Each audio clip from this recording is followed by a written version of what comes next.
All right, welcome to the Hours. I'm Tyler here with Mark. We're doing a special over-under pod today because if you didn't know this about Mark and myself, we're gamblers. And I would say that if you're a savvy coach, you are also a gambler. Now, if you say, that's not true, I'm not a gambler, I would say every decision you make is a gamble. You're making a bet on a certain course of action that you think is going to be more or less advantageous for you. I think that a savvy coach is a gambler because we actually do think in bets. We recognize that there are no absolutes. Nothing is always good or always bad. It's like this is most likely to happen most often. And we also, in thinking in bets, being a gambler, we don't result. If we go all in on pocket aces and lose, we're not gonna be like, I hate that hand. No, we want that hand every single time. We want to go all in every single time, even if we lose. And so that's what it means to be a savvy coach or a savvy gambler. The opposite of a savvy gambler, Mark, what's the opposite of a savvy gambler?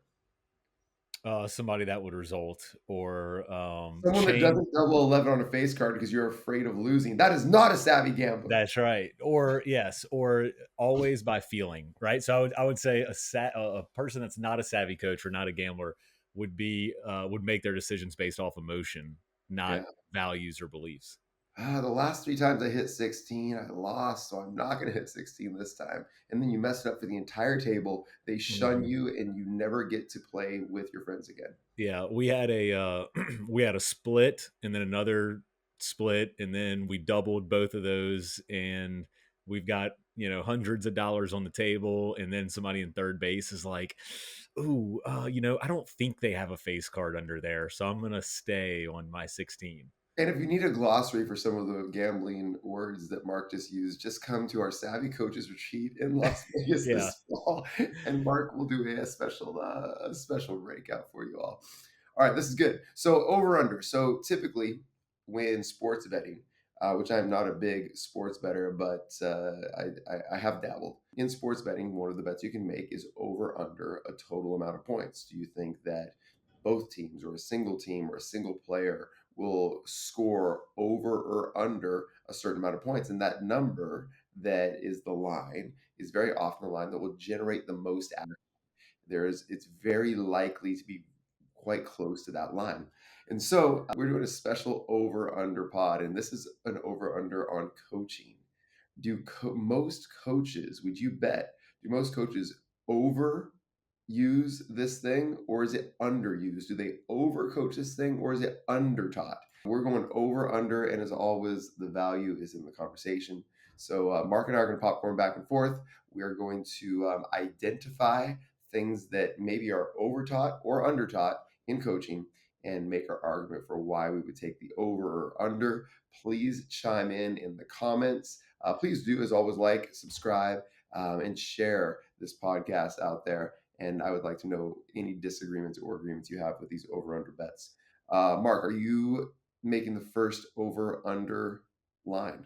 Yeah, I'll go first. Okay. We started this conversation off camera before we hit record, and then we immediately stopped it and said, no, let's save it for the podcast. So we'll see where this one goes. I'm gonna say I'll throw this one to you, Tyler. Loose ball recovery, over taught or under taught in basketball. I'm going to say loose ball recovery is overtaught amongst basketball coaches. And here's how I'm interpreting it. Very often, I've seen these drills go viral where coaches like doing it as a toughness drill. Get on the floor for a loose ball. You don't want it enough. And they're rolling balls out and people are diving. I'm getting like images of Shaka Smart right here Yep. demonstrating for his team, like take a charge, get a loose ball. And everybody's like getting super hyped up. And I'm sitting in the background scoffing for three reasons. And this is why I think that loose ball recovery is overtaught. As I'm interpreting it, here's three reasons why I think it's overtaught. One, I actually don't think you should teach your players to dive on the floor for loose basketballs.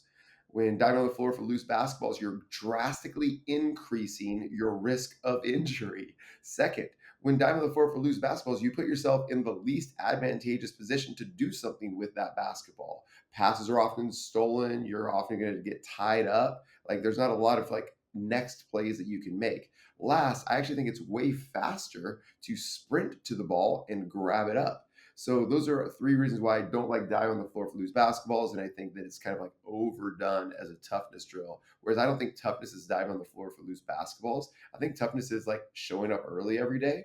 I think there's many other indications of toughness other than one moment when everyone's gathered around you screaming and yelling. Anybody's going to dive on the floor for a loose ball at that moment. But are you getting up at 6 a.m. and getting your shots up alone? I think that's toughness. As always, context matters. I don't disagree with the loose ball drills, but I would disagree with there are times where we should dive on the floor for a loose ball. It's if it's in close proximity, like get on the floor, get the ball. Like football analogy or comparison would be scoop and score.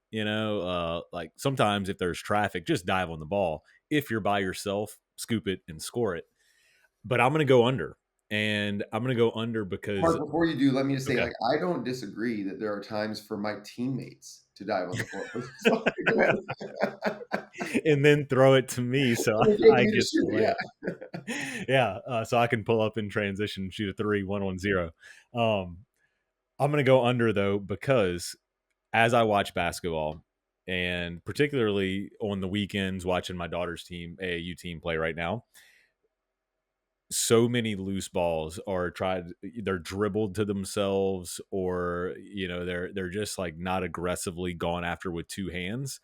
Yet every coach in the gym is yelling, grab the ball or get the ball. It's like, well, it's apparent that that is not a standard or that has not been ingrained in your players. So I'm going to say the value of wanting to get loose balls, diving on the floor is probably over taught, but actually teaching your players or repping it or going over it in a game is or in practice is under taught, especially how many times you've watched a lot and coached a lot of youth basketball lately. How many times does somebody save the ball underneath their own basket? And Oh, it's a favorite. It's a favorite of ours. and the coach is gonna freak out, but it's like, well, have you touched on that yet? Have you gone over that yet? So I'm going under taught on that one. Yeah. Okay. I don't disagree with anything you said, and let's not belabor the point. But we'll have to see what the people say on who actually won this one, because as always, the line will move with the activity. So are you over or under on grabbing loose basketballs? All right. This is timely because we talked about this on our live training last night. Great attendance from our SAVI coaching members on our live training as we're deep diving into how to help your team be a better scoring team. We went deep into protection plans last night and a lot of really good stuff connecting our protection plans to trigger certain actions. Our coaches got a lot out of it. If you are not yet a SAVI member, come give us a try. Head to savvycoach.com. I think you'll get a ton out of it, including film breakdown for our annual members, which I have a couple in my inbox today. Last night, we talked a lot about teaching effort, demanding effort. So that's top of mind this morning. Mark, overtaught or undertaught? Playing hard, giving effort. This was number one on my list, so it was top of mind this morning for me. I had playing hard, so I'm going to go under. And actually, again, it was top of mind. I had every Thursday morning when we record, I have a consulting call with a college coach, and we're just talking about like how can we win some margins here? He's going to be undersized in his team, not going to have a lot of rim protection. So he was like, man, we just got to win at the margins. And the first thing, again, top of mind is, can we just play harder? Like, Mm. can we just spend all of our time early in the season setting the standard of how hard we play? That is under taught in basketball. I even made this reference last night. It's happened to me. I'm not above this. It's not beyond me. But oftentimes it's the first game, your first contest against somebody else, and you're like, oh no, we don't play near hard enough. And I think that is a good indicator of how you train and practice. If it takes you to your first game to realize you don't play hard enough, you're probably doing a lot of drills in practice instead of games and competing. That's just a great reminder and indicator. Every season, there's a moment where you realize I haven't taught my team to play hard enough. So just like script it, plan it in. Is there a way to do that? I think that'd be very, very powerful. I am going to take the under as well, and I have nothing additional to add. It is the shortest path to improvement. Get your team to play harder. And it's not easy. It's not easy. I would say you and I would find many challenges to getting your teams to play harder. But just because it's hard, remember the A in SAVI stands for adversity. We believe that adversity strengthens.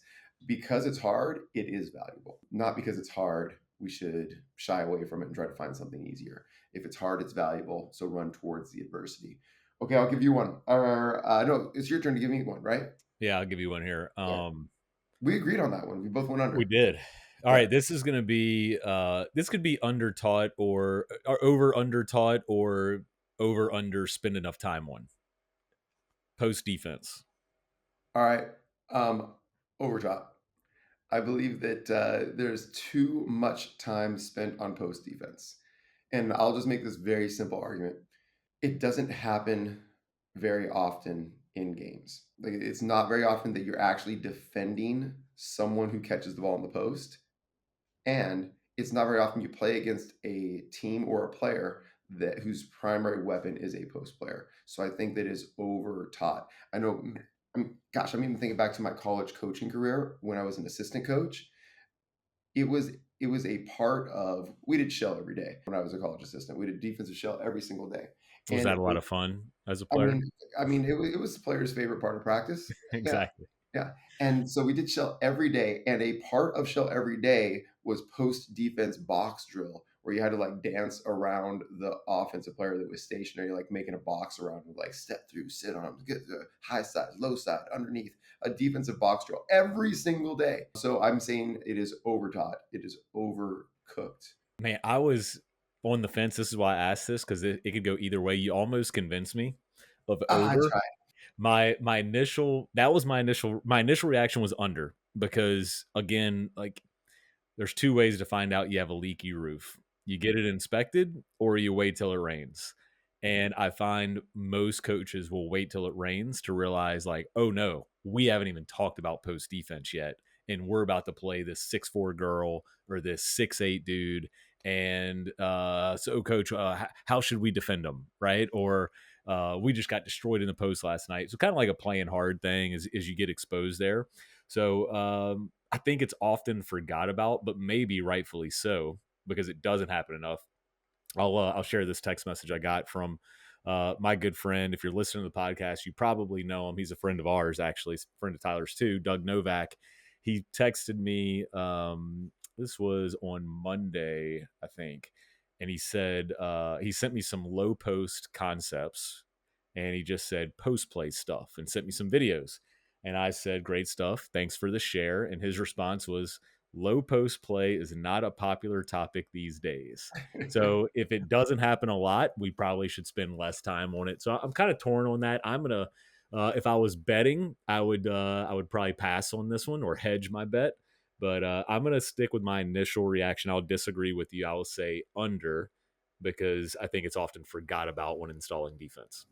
Well, I haven't yet heard a defensive question that has not been answered in the lock left defensive system. You want some free lock left resources, go to lockleft.com. You can get some free resources. We just actually redid our free resources this week. And so, per this question, we just simplify our post defense in the lock left so we don't have to spend a lot of time on it, but so that we do address it. It's full front all the time with our post defense. That's it. Like we just don't want the ball to go there. If the ball does somehow get in there over our full front, they're going to catch it and shoot it, hopefully with a weak side contest. And the possession's over. We don't have to actually try to guard in the post or determine how are we going to help in the post or determine like, are we going to sit top shoulder, low shoulder? Where's the double coming from? Are we going to double? Are we digging? No, we just don't want to spend time on all that stuff. Let's just simplify it and say, let's not keep the ball. Let's keep the ball from going there at all. Yeah, I'd argue do that with everything, whether it's I'd argue offense do or that with defense. everything. Yeah. All right, All this right, is my your turn. okay. Over under passing. Hmm. Gosh, this one is so much like post defense for me. I could take this both ways.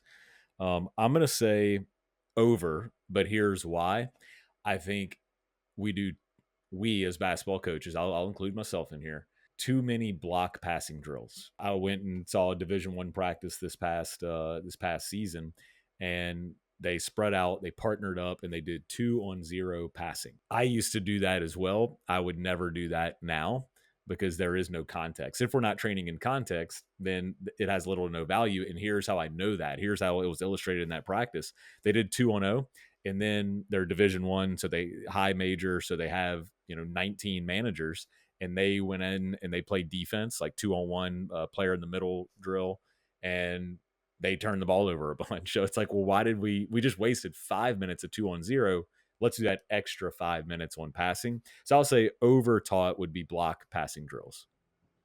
I I am going to say under taught. Passing is under taught, the opposite of what you said. Please chime in the comments, in the chat. Send us an email. Hit us up on anywhere you do your social media, and just chime in. Is passing over or under taught?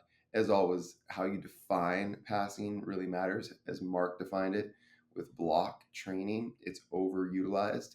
One thing that I think we here at SAVI is like, we're not big fans of 3-man weave either, which would be another common way that coaches would say, oh, we need to improve our passing and catching on the move, 3-man weave. I've often argued, well, I've never seen a team 3-man weave up the floor either. Maybe the Harlem Globetrotters. Um, Yes, I they may. will say this though. Sorry to interrupt. I will say under taught passing and catching on the run. Agreed.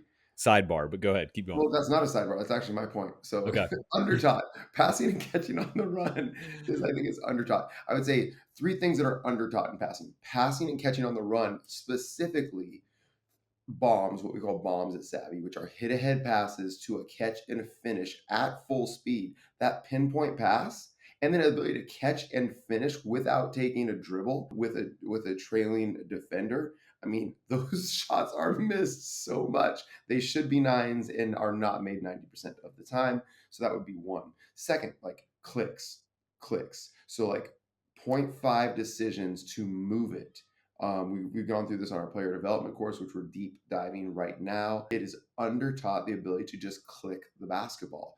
It's what most catches should result in if you're playing a conceptual race in space, drive in space offense, should be clicks. So the read to move it within 0.5 is undertaught. The ball sticks too much.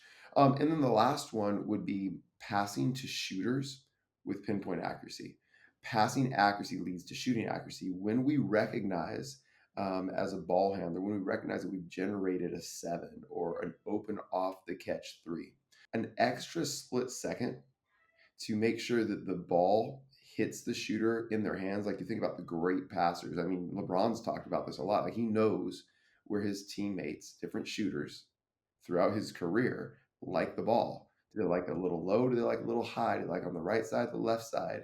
The great passers always give shooters seams when they're making the pass, even in the midst of gameplay. It's like all of that accuracy. We all know as a shooter that when you have to reach for the ball or it's outside of your strike zone, it takes you longer to get the ball into your what we call load position to shoot it, and you don't shoot as accurately. So I think that is underutilized. I remember I went in and did a quick little practice piece for St. Mary's. Years ago, I went and did an audit for St. Mary's. Head coach is like, hey, what do you notice about our practice? And what's one we could work on? Just gave me like 15 minutes of practice. And what I noticed was like a lack of intention on their passes, and like passes were flying all over the place. And so we actually just did like an intent passing accuracy game for shooting reps, and they had never even considered that before. So I would say that is undertaught. Yeah. Another value in passing the ball, obviously, better pass, better shot percentage. You lose advantage when you pass off time, off target. A lot of times we get into dominoes, so we have an advantage. I kick to that corner player, and they look like a soccer goalie is a common term that we use, right? You don't want your receivers looking like a soccer goalie. But when they do that, that second that it takes for them to reach for the ball, then bring it in, you lose advantage. Now we're neutral, and we got to start all over. All right, here's the next one for you. Technique. Oh man.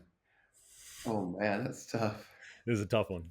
All right, I'm just going to go in its simplest interpretation. Technique is overtaught. Technique is overtaught. Shooting technique, overtaught. Finishing technique, finishing moves, overtaught. Footwork, overtaught. Yeah, it's all overtaught. It's overtaught because it's overtaught in the interpretation that there is a right and a wrong. One of my academy coaches, it's amazing. My academy coaches spend so much time with me, and they continue to say so many traditional basketball things that I'm so against. And every time they do, I'm like, ah, do you even care? we're kind of, I walked on one of my academy coaches doing a one-on-one individual, and afterwards, the coach is talking with me, and the coach is like, yeah, we just gotta keep working on this player's technique, their shooting form, their shooting technique. I'm like, have you not Who listened to are me one you? time? Who are you? Um, anyway, function over form. So I think technique is overtaught, and please make the argument the opposite way. I can't. I can't. Yeah, I was going over. I kind of made a list in preparing under over, and that's in my over. I just think again it goes back to the same rationale that you said in the passing. It's done out of context, or it's um it's too strict. It's too rigid. Reads first, technique second. Technique has a place. I think technique just shortens the path to mastery. So can we get them doing the right thing? So playing, okay, we opened this one by talking about effort and playing hard. I used this example last night in our live training with our members. Ball screen coverage. We could have this like great technique of how we get into the offensive player's hip and my footwork to get over the screen, and Tyler's footwork on how he's going to hard hedge and two hard slides with his hand out. And but if we're not doing it hard enough, who cares? Like we're going to Yeah, get beat anyway, and we're going to get frustrated. So I'm going to say over. Come at us in the comments if you disagree. All right. absolutely. I'm gonna give you what may be a softball. Let's see if anything good comes out of it. Plays. Oh, are you taking the over or the under on plays? I mean, I had this one as over. Actions over plays. I think when you run plays, you do it to create a shot. And oftentimes that's not a shot that you want. It's, we came off floppy and we got this stagger and we got the shot that we tried to create off of it, but it might not be a big advantage shot. It might not be a seven that you're trying to get. So I would rather 2 to 3 player actions that create advantage, get us in the dominoes, all the things that we talk about all the time. I think you're going to go the other way on me. I think this was a trick question, but yeah, I'll kick it to you here. Plays. I am going to go the other way, but it wasn't a trick question. I was going to go the other way no matter what way you went. Because Um, it can be interpreted either way. exactly. So, all right, first let me support Mark's over. Most coaches have too many of them. Most coaches spend too much time on them. And most coaches run the same plays that they've been running for as long as they've been coaching because they're too comfortable with them. So that's the case for the over, and a very, very strong case. I'm going to take the under because regardless of if you do those three things or if a coach does those three things, they still don't teach the play well enough. It's undertaught.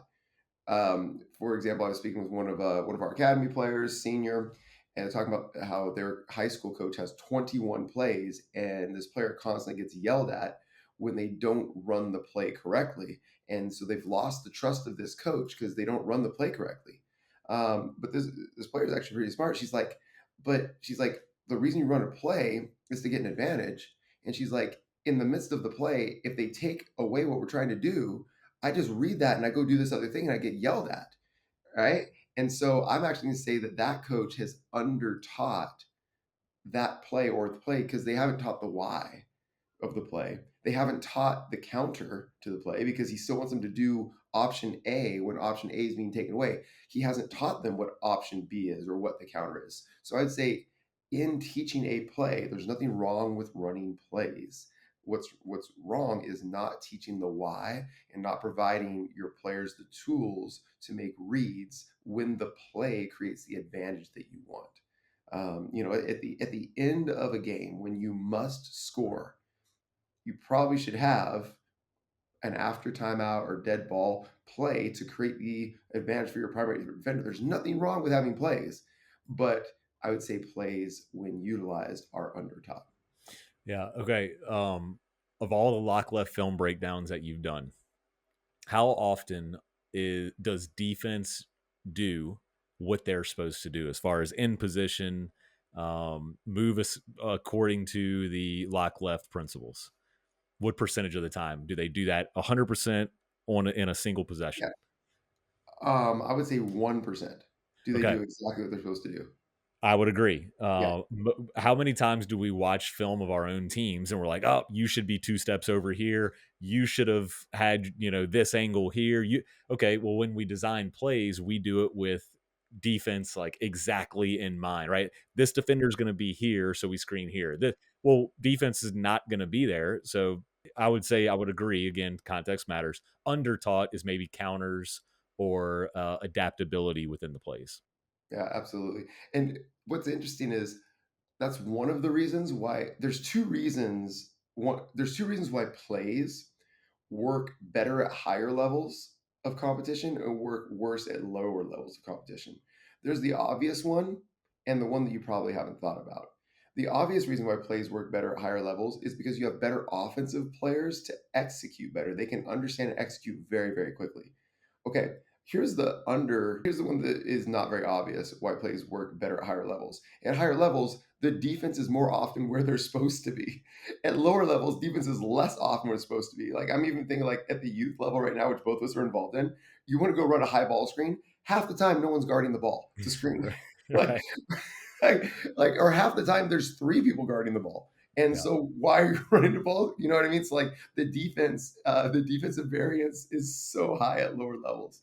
Yeah, I'll say this, and this is we both love a ghost screen. I think we would agree on that. Here is the problem with ghost screens at the lowest levels is defense does not diagnose the screen fast enough, so you can't like they're just like, hey, I'm following this player, and I don't know what just happened, but they're over here now, so I'm just going to stay with them. Right? It doesn't cause confusion at the highest levels. They diagnose everything so fast, so you can take advantage of them doing that Absolutely. easier. We had a scrimmage last night with our high school girls, like, and this is like club. Most of the players on the floor will be college basketball players, and we were running Ghost as our like default Rose Series action, and getting nothing out of it because the defense like had no plan for how they were guarding a ball screen. Right.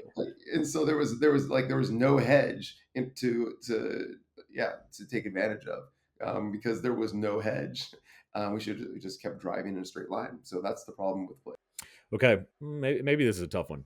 Blocking out. I can tell by the Which pause. way It's am a I tough going one. with this one? These are good. Over unders are good.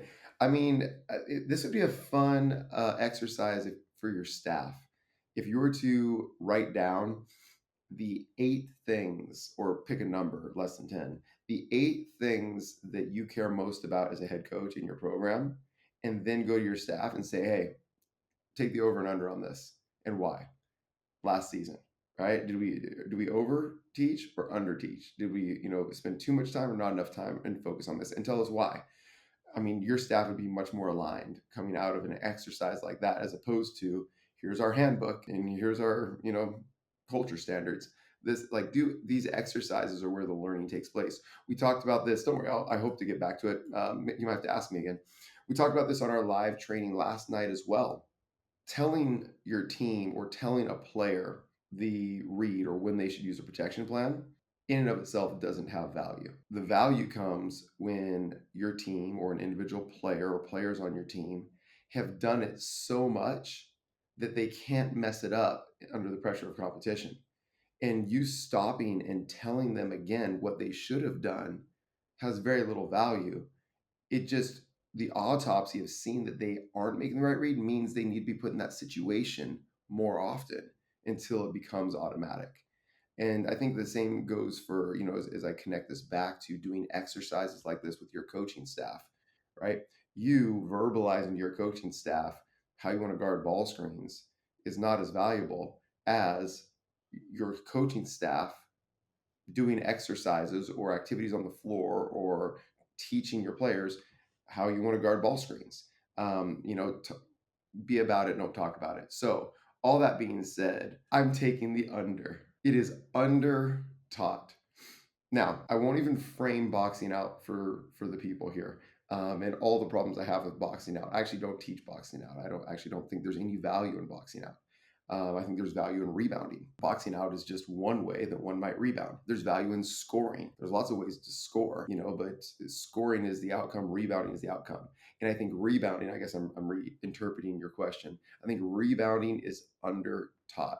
I think there's three games. There's the O game, the D game, and the rebounding game. Too often, coaches, we approach our practice planning, our time, and our teaching two games, right?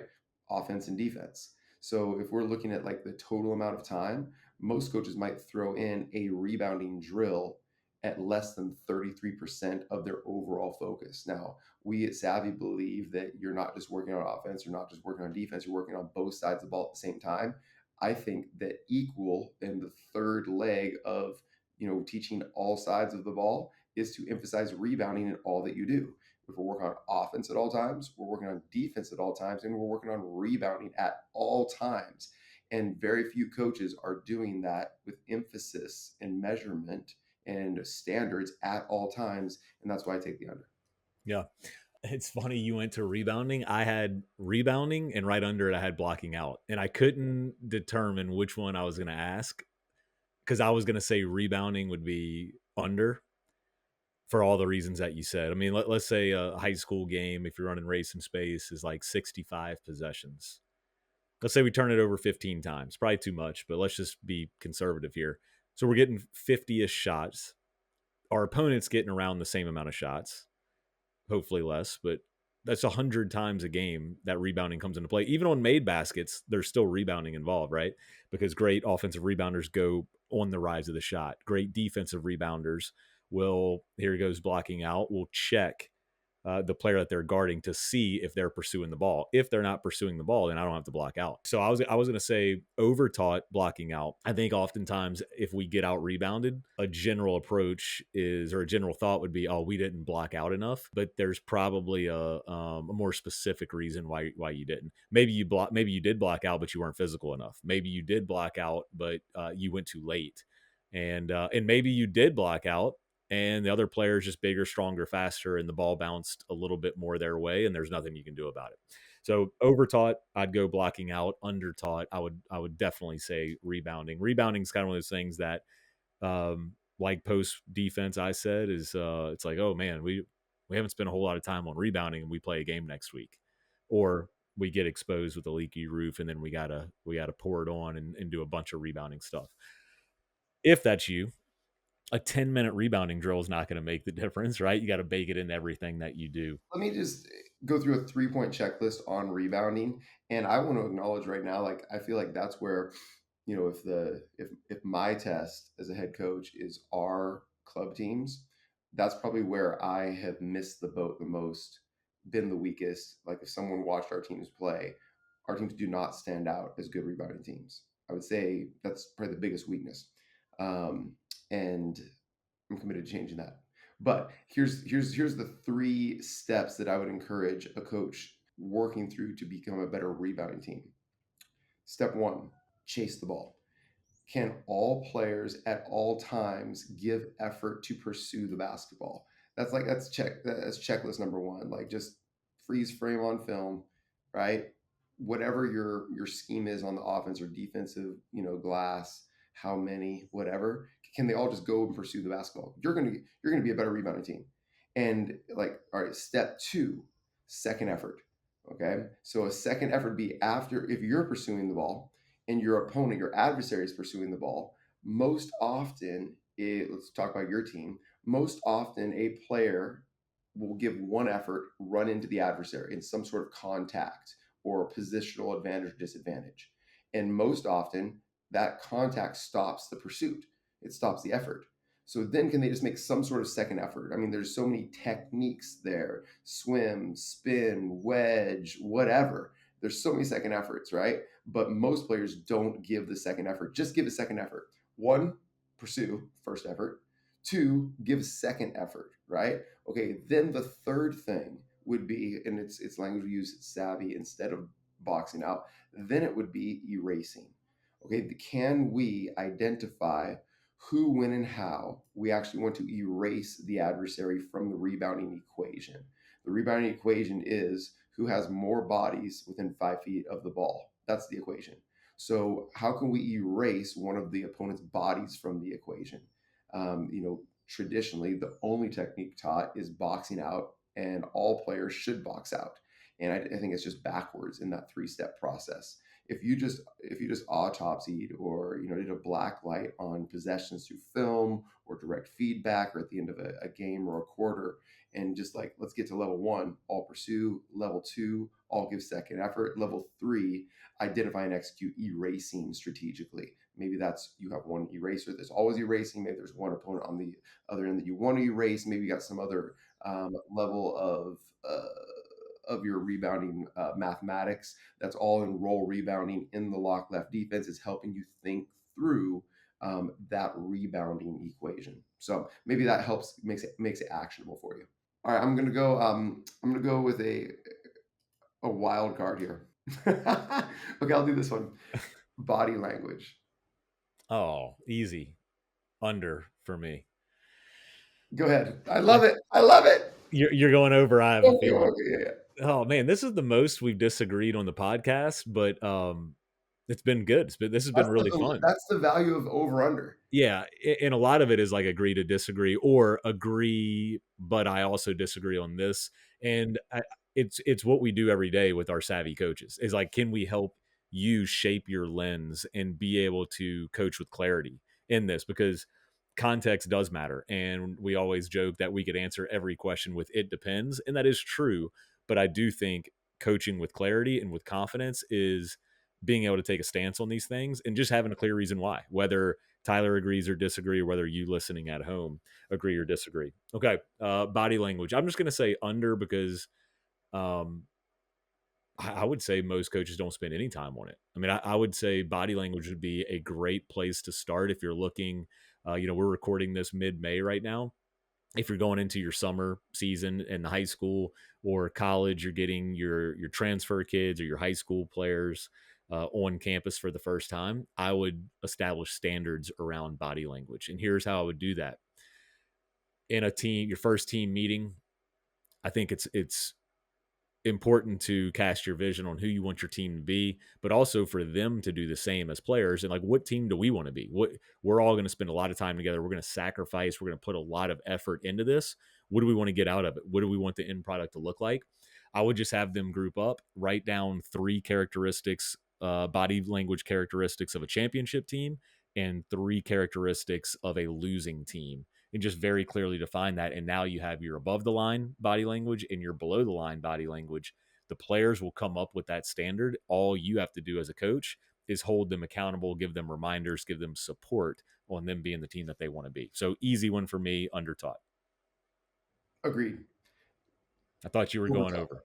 I am. I Oh, agree. over. I agree with everything Agreed, you but said. over. Got it. I agree with everything you said. I think that it is over emphasized by most coaches because of how much it frustrates coaches when their players do have poor body language or what a head coach might interpret as poor body language. Here is where I think that we as coaches give too much emotional energy to our players' body language, and it causes us to become emotionally unstable because of how frustrated we get with the player because of their body language. So I think we overemphasize it. Many people in the world come from a very different upbringing and experience than we do.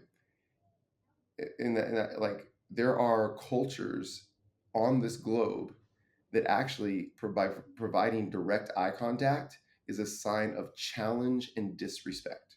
I've had the cool opportunity to teach basketball all across the world, and what I got to run camps in Japan, and I was teaching this group of 120 Japanese teenagers, and like I was a classroom session, and I'm like lecturing. They're taking notes, and no one would look at me, and I'm like, give me eye contact. And then there's an interpreter there, right? And the interpreter like stopped and said, hey, he's like, actually, like, all of their teachers, they're very high, it was a high academic international school. It's like all of their teachers actually don't want them to give eye contact because it's a sign of challenge.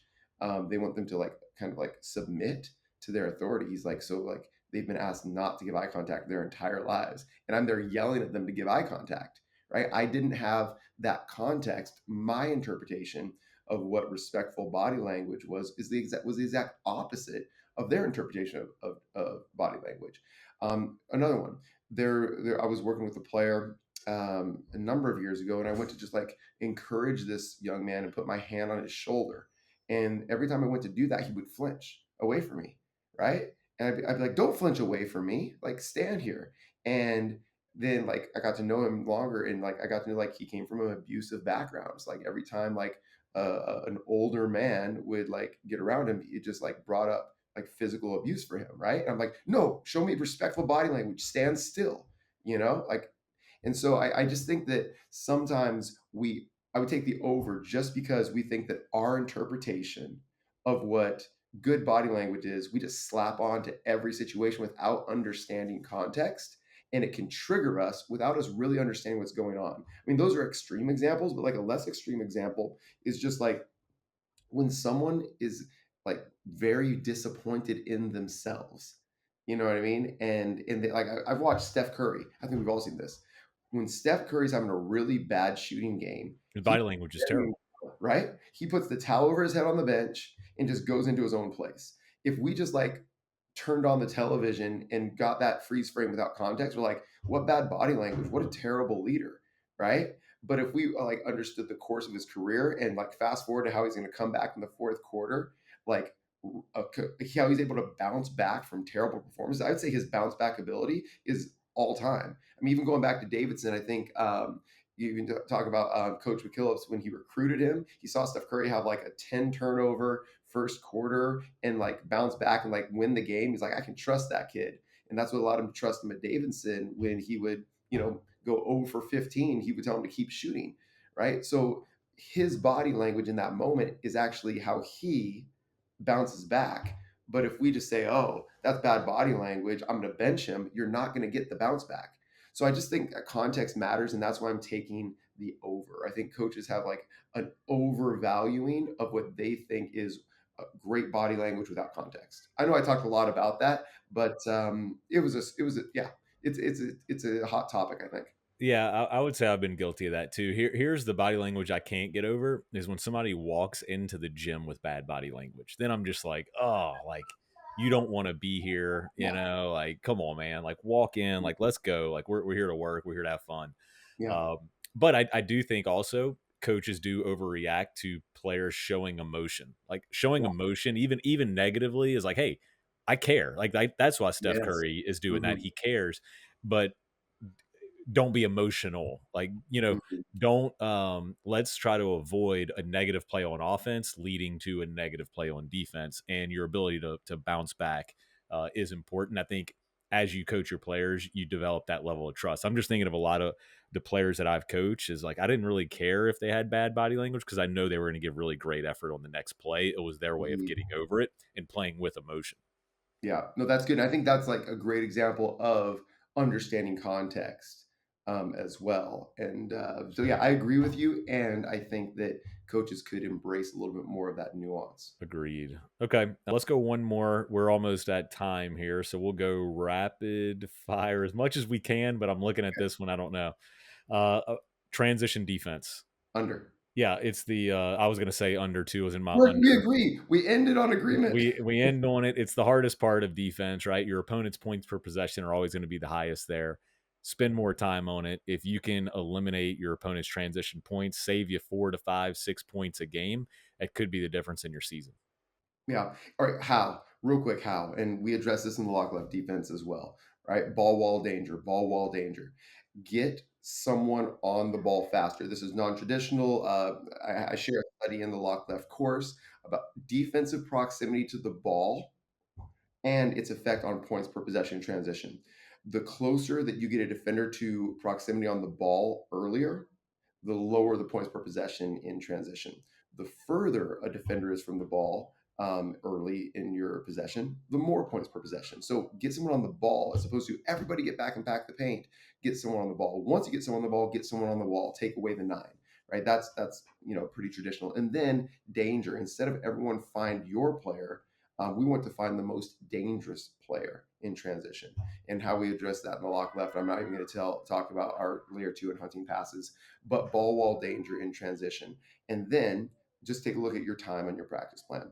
Traditionally, most coaches spend the majority of their time on defense and how they would guard in the half court and not in transition. It should just be flipped. The majority of your defensive time should be spent on transition defense. Easy way to spend more time on transition defense, emphasize transition offense. Agreed. This was fun. We got to do some more over unders. I know I've got 7 more that we didn't get to, so maybe we'll do a over under part 2. Yeah, I've got some I didn't get to as well. So maybe that'll do. We'll do another episode on that. Awesome. Thanks for spending hours with us. We're Savvy Coaching. Until next time, Stay savvy.